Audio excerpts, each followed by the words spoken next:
네, 우리 새 가정을 이루는 두 부부를 보시는 분들의 마음이 왜 좀 붙어서지 이렇게 떨어져서 하느냐 하는 마음이 많으신 것 같은데 부부간에도 적당한 거리가 필요함을 잘 지혜롭게 이미 알고 있는 것 같아서 귀하다 여겨집니다.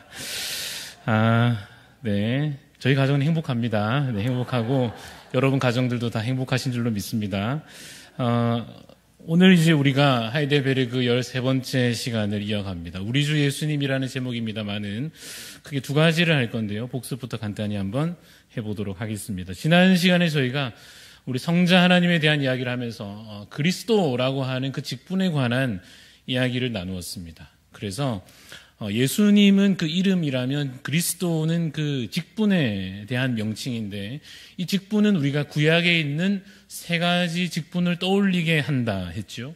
그래서 제사장, 선지자, 왕이라고 하는 그 중요한 직분을 사람들은 온전히 다 행하지 못하였지만 이제 우리 예수님께서 이것을 온전히 행하여 주심으로 우리의 진정한 중보자가 되어 주십니다라고 하는 것을 나누었습니다. 오늘 내용은 우리가 사도신경을 고백할 때 우리 예수님에 관한 고백, 나는 그의 유일하신 아들 우리 주 예수 그리스도를 믿습니다 라고 할 때 이 두 가지, 그의 유일하신 아들, 즉 독생자에 관한 것과 그 밑에 있는 우리 주 되심, 우리의 주님이시다라고 하는 이 두 가지 고백에 대해서 오늘 살펴보려고 합니다. 그래서 33번 질문을 제가 읽어보면 이렇게 되어 있습니다. 우리 역시도 하나님의 자녀인데, 그렇죠, 우리도 하나님의 자녀 되었습니다. 맞죠? 그런데 왜 그분을, 예수님을, 성자 되신 그를 하나님의 독생자라고 유일하신 아들이라고 부릅니까? 라고 하는 질문입니다. 우리도 자녀고 예수님도 아들이시면 뭔가 혼자 유일하신 것은 아니지 않나요? 라고 하는 질문에 대한 답을 읽어보겠습니다. 같이 한번 읽어보겠습니다. 시작. 왜냐하면 오직 그리스도만 본질로 하나님의 영원하신 아들이시기 때문입니다. 우리도 하나님의 자녀 되었습니다만 오직 유일하게 성자 예수 그리스도만 어떻습니까? 본질로서 하나님의 아들이시고 영원하신 하나님의 아들이십니다. 본래도 그러했고 앞으로도 쭉 그러한 유일하신 거룩하신 아들이시다라고 하는 것입니다. 그러면 우리도 하나님의 자녀 아닙니까? 라고 하는 것에 대한 답은 이어집니다. 읽어볼까요? 시작. 우리는 그리스도로 말미암아 은혜로 입양된 하나님의 자녀입니다. 이것은 하나의 비유가 되겠습니다만은 물론 우리도 하나님의 자녀가 맞는데 그러나 좀 다르다는 것이죠. 우리는 은혜로, 그리스도로 말미암아 은혜로 자녀가 아니었다가 자녀가 된 존재다라고 고백합니다. 이것을 먼저 오늘 한번 살펴보고자 합니다. 독생자 예수 그리스도, 유일하신 아들 예수 그리스도라고 고백할 때 여기에는요, 사실 예수님의 어떤 신적인 본성에 대해서 설명하고자 함이 있습니다. 다시 쉽게 표현하면 이것입니다. 독생자이십니다. 그는 거룩하신 하나님, 아버지 하나님의 유일하신 아들이십니다라고 하는 의미에는 뭐가 있다고요? 예수님이 참 하나님이시다라고 하는 것을, 그의 신성을 강조하는 것입니다. 이러면 우리가 요한복음 1장 1절을 봐야 합니다. 한번 읽어보겠습니다. 시작. 태초에 말씀이 계시니라. 이 말씀이 하나님과 함께 계셨으니 이 말씀은 곧 하나님이시니라. 여러분, 이 말씀에 다른 이름을 바꾸면 뭐라고 넣었습니까? 예수님이 이 말씀에 해당하시는 분이십니다. 하나님의 그 진리의 말씀이 우리에게 전달되는데 그 진리의 말씀이 예수님 안에 다 담겨져 있습니다. 그래서 예수님께서 진리이신, 말씀이신 예수님께서 이 땅 가운데 오셨다는 거예요. 그런데 그가 어떻습니까? 태초에 이미 계셨다는 것입니다. 예수님이, 그 성자께서 이미 태초에 계셨고 하나님과 함께 계셨고 또한 무엇입니까? 곧 하나님이십니다 라고 고백하고 있습니다. 이 사도 요한이 이 같은 요한복음 1장에서 14절에서는 이렇게 말씀합니다. 그 말씀이 육신이 되셨다. 그 진리를 다 담고 계신 예수님께서, 거룩하신 아들께서 이 땅에 사람이 되어 오셨다 하는 것입니다. 그래서 우리 가운데 그가 오셔서 거하시는데 우리가 그의 영광을 보니, 예수님의 그 놀라우신 영광이 빛처럼 빛나는 것을 보니 무엇입니까? 아버지의 독생자의 영광이라는 거예요. 예수님을 만나보니까 예수님께로부터 엄청난 빛이 나듯이 그 영광이 나타나는데 그것이 우리 거룩하신 하나님 아버지의 독생자의 영광이시다. 그 안에서 그래서 은혜와 진리가 충만하더라라고 이 사도 요한이 기록하여 고백하고 있습니다. 그런데도 불구하고 여전히 그리고 특별히 그 옛날에 어떠한 생각이 있었는가 하면 이런 것입니다. 그래도 아들이니까 아버지와 아들이라고 하는 관계는 그 부자 관계라고 하는 것은 동등하지는 않지 않느냐라는 생각이 있었던 것입니다. 그래도 아들이니까 저 거룩하신 아버지 하나님에 비해서는 조금 더 열등한 그보다 못한 존재이시지 않나요? 라고 하는 질문이 있었던 것입니다. 그래서 그 당시 초대교회 당시에 그 옛날에 예수님이 참되신 하나님이시다라고 하는 것에 대해서 그게 정말 맞는가 아닌지 않느냐라고 문제를 제기하는 사람들이 나타났다 하는 것입니다. 예를 들면 대표적으로 이런 사람입니다. 뭐라고 되어 있죠? 아리우스파라고 하는 사람 이름인데요. 4세기에 이런 사람들이 무리지어 나타납니다. 어떤 내용입니까? 예수님의 신성을 예수님이 하나님이십니다. 이거를 부인하는 아리우스라고 하는 사람의 주장을 따르는 사람들의 무리가 나타난다는 것입니다. 그 당시에 이런 분위기가 있었을 것입니다. 하나님이 너무 거룩하신 분이시고 그는 정말 유일하신 높으신 하나님이시니 그가 정말 유일하시다, 하나이시다 라고 하는 것을 강조하다 보니까 너무 지나치게 강조한 나머지 삼위일체에 대한 개념을 받아들이지 않는 것입니다. 하나님은 한 분이시다, 유일하시다 이것만 너무 강조함으로써 삼위일체에 대한 내용들을 거부하기에 이르는 것입니다. 그래서 이 아리우스파라고 하는 이들이 가진 생각이 이런 것이었습니다. 성자는 그 예수님은 성부 하나님께서 어떤 존재라고요? 만드신 존재다. 마치 모든 세상 피조물이 우리 사람을 포함해서 모든 세상 만물이 하나님께서 만드신 것이죠. 하나님께서 창조하신 것입니다. 그래서 그 모든 피조된 세계 중에서 세상 만물 중에 가장 먼저 이 성자를 만드셨다. 마치 아버지가 아들을 낳듯이 부모가 자녀를 낳듯이 성부 하나님이 먼저 계셨고 그가 먼저 아들 예수 그리스도를 만드셨고 그 다음에 다른 것도 만드셨다. 이런 식으로 생각을 했다는 것입니다. 그래서 이들이 생각하기에 성자는 스스로 존재하시는 분이 아니지 않는가라고 생각한 거죠. 왜냐하면 낳으셨으니까 부모가 먼저 있고 자녀는 그 다음에 있으니 자녀는 부모의 낳으심으로 존재한 것 아니냐. 아까 우리 말씀드린 대로 성부께서 창조한 만든 존재가 아니냐 이런 생각들이 그 당시에 이 교회 안에 이 교리에 대해서 예수님에 대한 여러 가지 가르침들로 나타났다 하는 것입니다. 그래서 이들이 생각할 때는 어떻습니까? 그러니 성자는 예수님은 영원하신 존재는 아니지 않느냐. 성부가 먼저 있었고 성자는 그 다음에 나타난 존재니까 성자가 없던 기간도 그 전에 있지 않았느냐. 그러면 영원하신 존재는 아니지 않느냐. 이러한 성자 예수님에 대한 신성을 부인하려는 생각이 있었던 것이죠. 결론적으로 뭐라고요? 성자가 성부보다 열등한 존재다. 그보다 못한 존재다라고 생각하는 이러한 아리우스파가 어떻게 됐겠습니까? 그러한 여러 가지 교리 논쟁으로 인하여서 그 결과 그 유명한 니케아 공의회에서 325년 열린 그 교회 회의에서 예수님의 그 신성을 온전하신 그 하나님 되심을 부인하는 까닭에 이 아리우스파는 이단으로 규정되게 됩니다. 그 옛날에 지금 1000년도 훨씬 더 지난 그 옛날 교회사에서 나타났던 아리우스파든지 그들이 그때 그랬던 게 뭐 그렇게 중요한가? 그들이 예수님의 신성, 우리는 지금 다 예수님 하나님이시다 믿지 않습니까? 그렇죠. 우리가 그렇게 믿는데 놀랍게도 지금도 우리 주변에 이 당시 아리우스파와 같은 개념을 예수님에 대한 잘못된 개념을 가진 집단이 지금도 있다 하는 것입니다. 어딜까요? 여호와의 증인이라고 들어보셨죠?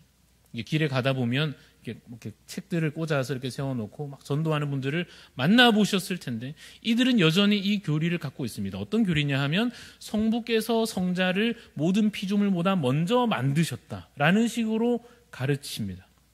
그래서 성자 예수 그리스도가 온전하신 하나님이시다라고 하는 것을 사실상 부인하는 자들이 지금도 있다 하는 것입니다. 그럼에도 불구하고 이런 생각이 드실 수 있습니다. 목사님, 그래도 머리 아픈데 뭐 삼위일체고 예수님의 신성과 인성이고 그런 거 잘 몰라도 그냥 믿으면 안 되나요? 교회 열심히 다니고 예배 잘 드리고 우리 하나님 믿는데 전도 열심히 하고 열심히 사랑하면서 지내면 안 되나요? 착하게 살면 안 되나요?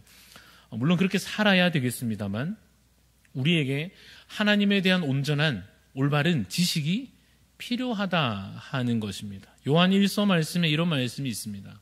거짓말하는 자가 누구냐? 예수께서 그리스도이심을 부인하는 자가 아니냐. 그 밑에는 뭐라고 되어 있죠? 아버지와 아들을 성부, 성자, 하나님에 대하여 부인하는 자는 뭐라고요? 적그리스도다. 그는 진리를 대적하는 자다. 라고 경고하여 말씀하십니다. 특별한 이단 집단이 특별히 있어가지고 거기에 내가 소속되지 않더라도 내가 그냥 교회를 열심히 잘 다니고 있는 것 같아도 복음에 대하여 하나님에 대하여 잘 모르면 그 복음에서 그 진리에서 떠난 자가 혹 될까 두렵다 하는 것입니다. 물론 그렇다고 해서 여러분들 다 너무 깊은 신학을 막 책을 열심히 연구하며 공부하시라는 말씀은 결코 아니고 그래도 우리가 하나님에 대해서 알아야 할 내용들을 알아야 한다는 것입니다.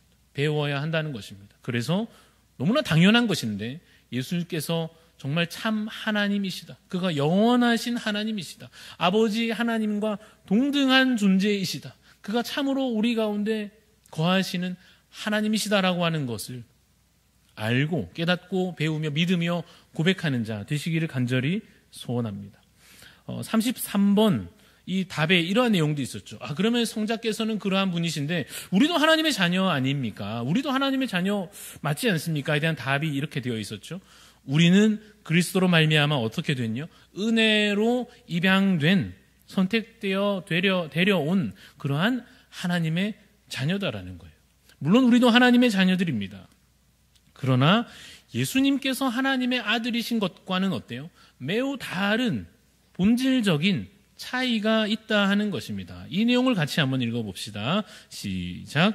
예수님은 하나님과 같은 본질을 갖고 계시는 참 하나님이시고 우리는 피조물이며 은혜로 택함 받았고 하나님을 경배해야 마땅합니다. 그렇습니다. 앞서 우리 살펴본 대로 예수님은 그러한 여러 이단들의 잘못된 가르침에도 불구하고 틀린 것이고 예수님은 성부께서 영원하신 존재이듯이 똑같이 영원하시며 이 모든 세상 만물을 창조하신 분이시며 참 하나님이시다. 그 본질을 동일하게 갖고 계시는 분이시다라고 하는 것이며 우리는 어때요? 우리는 감히 그 독생자 예수 그리스도와는 사실은 비교할 수 없는 낮은 존재이죠. 그야말로 우리는 피조된 존재이며 심지어 죄로 인해서 사실은 멸망받아 마땅한 존재임에도 불구하고 은혜로 택함을 받았으니 이제 내가 자녀 되어서 너무나 감격스러움에도 불구하고 또 한편 하나님을 내가 마땅히 경배해야 한다는 사실입니다. 여러분 이것이 바로 예수님께서 누구신가 또한 우리는 어떠한 존재인가에 대한 아주 중요한 내용이 됩니다. 여러분 우리가 본래 하나님의 자녀된 권세가 없는 자임을 기억하시기 바랍니다. 우리가 본래부터 여기서 이렇게 다 누리고 하나님 은혜가 마땅하고 당연하고 그렇지가 않습니다. 그렇죠. 다 모든 것이 은혜입니다. 주님 주신 것이 감사입니다. 라고 고백하는 것이 분명 우리의 존재에 대한 확실한 설명이 되는 것입니다. 왜요? 우리는 비참한 형편에 있었으나 택함 받아서 비유로 말하면 입양된 자녀와 같이 선택되어 그 자녀된 권세를 얻었기 때문입니다.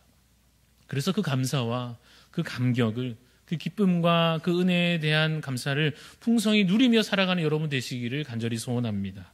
34번의 내용을 이어서 봅니다. 질문이 무엇이죠?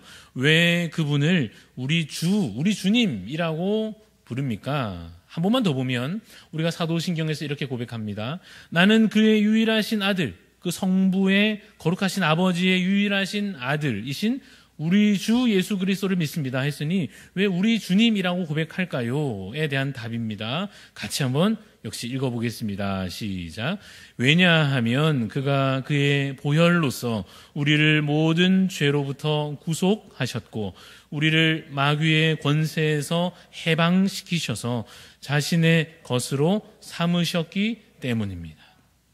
잠시 한 번 더 살펴보죠.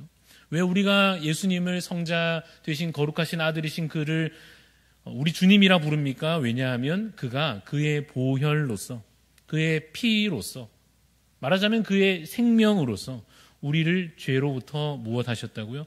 구속하셨다.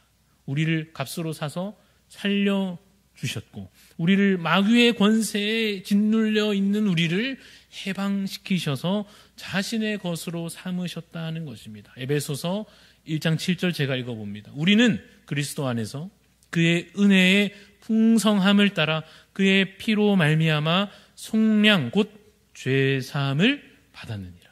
이것이 여러분에게도 적용되는 진리의 말씀임을 믿으십니까? 참으로 그렇습니다. 이것이 우리에게 주어진 약속의 말씀이요 믿는 자에게는 이미 일어난 일입니다. 그 내용이 이와 같습니다. 그의 은혜의 풍성함을 따라서 그의 피로 말미암아 그 생명을 주심으로 인하여서 우리가 뭘 받았다고요? 속량을 받았어요. 속량이 무엇이냐? 사전적인 의미 이런 것입니다. 뭐라고 되어 있습니까? 몸값을 받고 죄인을 풀어서 자유인이 되게 하는 것입니다. 그러니까 우리가 본래는 죄인이다. 말하자면 노예와 같은 신분이었다 하는 것입니다. 여기저기 팔려다니면서 내가 자유를 얻을 수 있는 돈이나 능력이 없는 상태였다 하는 것입니다. 내 죄값을 내 스스로 치를 수 없어서 그냥 그 죄인의 이 노예의 신분에 갇혀 있었다는 것입니다. 그래서 비참하게 여기저기 그냥 팔려다니는 아무런 자유가 소망이 없는 존재였다 하는 것입니다. 그런데 그러한 존재를 값을 대신 치르고 풀려나게 하는 것, 자유를 주는 것이 속량입니다. 베드로전서 1장 18절 말씀에 너희가 알거니와 너희 조상이 물려준 헛된 행실에서 대속함을 받은 것은 은이나 금같이 없어질 것으로 된 것이 아니요. 이 대속함이라는 것이 같은 의미죠. 속량하셨다라는 의미처럼 대신 우리를 구원해 주셨다. 피로 값주어 사심으로 말미암아 우리가 이전에는 이 조상들이 물려준 헛된 행실과 그 죄악과 그 죄악의 권세 아래 갇혀 있는 자였으나 대속하여 주셨다는 거예요. 근데 값을 치르시는데 무엇으로 값을 치르셨습니까? 은이나 금이나 그 돈 얼마로 우리를 사신 것이 아니요. 그 다음 19절 말씀에 뭐라고 되어 있을까요? 같이 읽어봅시다. 시작. 오직 흠없고 점없는 어린 양 같은 그리스도의 보배로운 피로 된 것이니라. 흠이 없다, 점이 없다 이 말은 죄가 하나도 없다는 말입니다. 그러니까 사실은 벌을 받을 이유가 전혀 없는, 벌을 받으면 억울해 마땅할 존재이시다라는 것입니다. 그 거룩하신 예수님께서 자신의 보배로운 피를 다하여 그 생명을 다 값주어 사심으로 우리를 살려주셨습니다. 우리가 속량 받았습니다. 우리가 이제는 그 죄의 용서함을 받았습니다 라고 하는 것입니다. 여러분, 이것이 우리에게 적용되므로 우리에게 일어난 일이 무엇입니까? 우리가 예수님 덕분에 그 은혜로 말미암아 비참함에서 벗어났다고 하는 것입니다. 하이델베르그 유름달 우리가 처음 쭉 이어오는 가운데 이 비참함에 대한 이야기가 있었습니다. 여러분, 우리가 비참한 인생이었습니다. 그렇게 출발했습니다. 태어날 때부터 우리는 비참함을 안고 있었습니다. 그 비참함이라고 하는 것은 무슨 돈이 없어서의 비참함이 아닙니다. 우리가 몸이 약하고 건강하지 못하는 것의 비참함의 문제가 아닙니다. 그것은 사회적으로 무슨 신분을 갖추거나 하는 문제와 전혀 상관없이 이것은 매우 영적인 문제입니다. 우리가 왜 비참합니까? 죄로 인하여. 심지어는 내가 무슨 죄를 짓기도 전에 이미 저 옛날 아담의 원죄로 말미암아 우리 모두 그 비참함을 이미 안고 이 땅을 시작했다 했습니다. 그 죄를 가지고 있는 그 본성으로 말미암아 우리는 스스로도 거짓을 행하고 탐욕 가운데 넘어지고 다른 사람들을 미워하며 그런 식으로 우리 안에 샘솟는 죄악의 열매들을 계속해서 먹으며 살아오는 자였습니다. 그런데 그러한 죄악에 갇혀있는 우리를 예수님께서 그 비참함에서 벗어나게 하셨다는 거예요. 우리가 이전에는 어떤 자였습니까? 자유가 없었다니까요. 이 자유라 하는 것은 무엇입니까? 내가 뭐 먹고 싶은 거 먹고 쓰고 싶은 돈 쓰는 자유가 아니요. 이 영혼의, 이 우리 존재의 정말 진정한 자유. 본래 지음받았던 하나님의 형상대로 살아가는 자유. 그 자유를 잃어버렸잖아요. 죄로 인해서 그 하나님의 형상이 없어진 존재가 됐지 않습니까? 그래서 소망이 없는 자였습니다. 소망이라는 것은 무엇입니까? 우리가 그냥 그렇게 죄 가운데 살다가 죽으면 그냥 영원한 멸망으로 달려갈 뿐이니 그 앞길에 소망이 하나 없는 존재였습니다. 그리고 무엇보다 하나님과의 연결이 끊어져 있는 자로서 생명이 없는 자였다고 하는 사실입니다.